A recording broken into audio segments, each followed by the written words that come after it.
K Sajeesh നമുക്കൊപ്പം ചേരുകയാണ് വിലയിരുത്തലുമായി.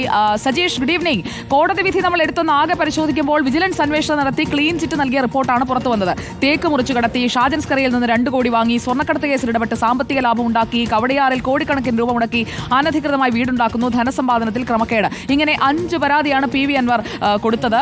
ഇതിലൊന്നിലും പങ്കില്ല എന്ന് പറഞ്ഞുകൊണ്ടുള്ള ഒരു റിപ്പോർട്ട്, അത് അസാധാരണമായ രീതിയിലാണ് തയ്യാറാക്കിയിരിക്കുന്നത് എന്ന് കണ്ടുകൊണ്ടുള്ള ഒരു ഇടപെടലാണോ കോടതിയിൽ നിന്നുണ്ടായിരിക്കുന്നത്? എങ്ങനെ നമുക്ക് വിലയിരുത്താം കോടതി തീരുമാനത്തെ? Good evening Sujaya. ഈ കോടതി വിധി, വിജിലൻസ് കോടതി വിധി ഒരർത്ഥത്തിൽ രാഷ്ട്രീയമായി വലിയ പ്രാധാന്യമുള്ള ഒരു വിധി കൂടിയാണ്. 2 പ്രധാനപ്പെട്ട സംഭവങ്ങൾ നമുക്കിതിന് പുറകോട്ട് പോയാൽ കാണാൻ കഴിയും. 2 പ്രധാനപ്പെട്ട കോടതി വിധികളിലൂടെ 2 മന്ത്രിമാർക്ക് രാജിവെക്കേണ്ടി വന്ന ഒരു നാട് കൂടിയാണ് കേരളം. അതിൽ ഏറ്റവും പ്രധാനപ്പെട്ടത് 1977 രാജൻ കേസുമായി ബന്ധപ്പെട്ടാണ്.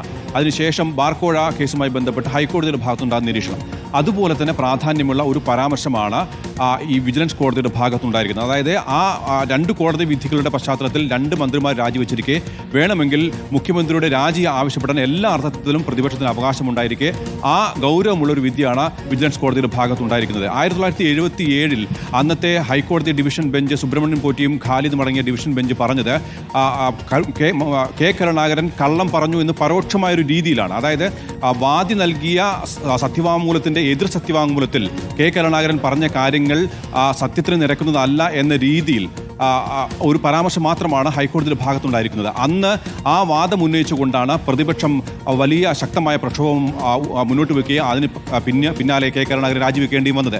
അതിനുശേഷം ബാർക്കോഴ കേസിൽ, ഉമ്മൻചാണ്ടി സർക്കാരിൻ്റെ കാലത്ത് ബാർക്കോഴ കേസിൽ 2015 ആരോപണം വന്നപ്പോൾ സീസറിൻ്റെ ഭാര്യ സംശയത്തിന് അതീതനായിരിക്കണം, ഒരു പ്രതിപ്പട്ടികയിൽ അല്ലെങ്കിൽ പ്രതിയായിരിക്കുന്ന ഒരാൾ അധികാരത്തിലിരിക്കുമ്പോൾ ഈ അന്വേഷണം നീതിയുക്തമായി മുന്നോട്ട് പോകുമെന്ന് കരുതാനാവില്ല എന്നൊരു പരാമർശം ഹൈക്കോടതിയുടെ ഭാഗത്തുണ്ടാകുന്നു. KM മാണി രാജിവെക്കുന്നു. ആ അർത്ഥത്തിൽ ഈ 2 കോടതി വിധികളുടെയും അതേ ഗൗരവ സ്വഭാവമുള്ള ഒരു വിലയിരുത്തലാണ് മുഖ്യമന്ത്രി പിണറായി വിജയനെതിരെ വിജിലൻസ് കോടതിയുടെ ഭാഗത്തുണ്ടായിരിക്കുന്നത്. അതായത് മുഖ്യമന്ത്രിക്ക് ഒരു വിജിലൻസ് റിപ്പോർട്ട് ഒരു ഉദ്യോഗസ്ഥന് അല്ലെങ്കിൽ ആരോപണ വിധേയനായ ഒരു ഉദ്യോഗസ്ഥന് ക്ലീൻ ചിറ്റ് നൽകാൻ മുഖ്യമന്ത്രിക്ക് അധികാരമില്ല. അങ്ങനെ അധികാരമില്ലാത്ത ഒരു കാര്യമെടുത്ത് മുഖ്യമന്ത്രി നിയമലംഘനം നടത്തിയെന്ന് വളരെ കൃത്യമായി വിജിലൻസ് കോടതി പറഞ്ഞു വെക്കുകയാണ്. അങ്ങനെ ഇരിക്കെ എങ്ങനെ മുഖ്യമന്ത്രി സ്ഥാനത്ത് അല്ലെങ്കിൽ ഭരണഘടന അനുശാസിക്കുന്ന സ്ഥാനത്ത് തുടരാൻ മുഖ്യമന്ത്രിക്ക് കഴിയും എന്ന ഗൗരവമേറിയ ഒരു നിയമപ്രശ്നം കൂടി ഉയർന്നു വരുന്നുണ്ട്. ഓക്കെ, വ്യക്തമാണ്. സജീഷ് ഇപ്പോൾ സൂചിപ്പിച്ചതുപോലെ ഇതിനൊക്കെ മറുപടി പറയാതെ പോകാൻ കഴിയുമോ? കാരണം വിജിലൻസ് ആരാ ഭരിക്കുന്നേ, ആരാ ആഭ്യന്തര വകുപ്പ് കൈകാര്യം ചെയ്യുന്നേ, ആരാ ഈ അന്വേഷണ ക്ലീൻ ചിറ്റ് റിപ്പോർട്ടിന്മേൽ കൃത്യമായ തീരുമാനം എടുക്കേണ്ടിയിരുന്നത്?